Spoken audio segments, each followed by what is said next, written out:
Have you ever noticed how communication can feel easy one moment and completely fall apart the next?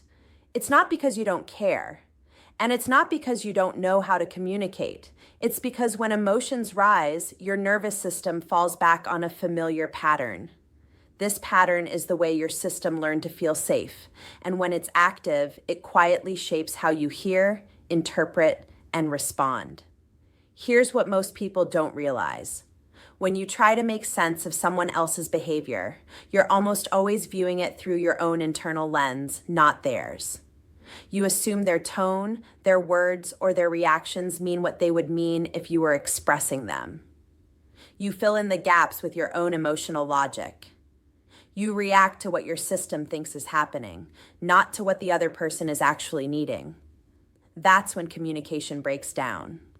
A friend feels dismissed. A partner feels misunderstood.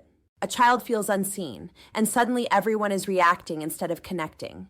This is where understanding the loop system changes everything. When you recognize your own pattern, you become less reactive and more grounded. When you understand someone else's pattern, you begin to see the need beneath their behavior.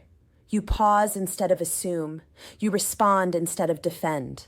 You stay present instead of escalate or shut down. Communication softens, understanding deepens, and connection becomes possible again across friendships, families, and relationships.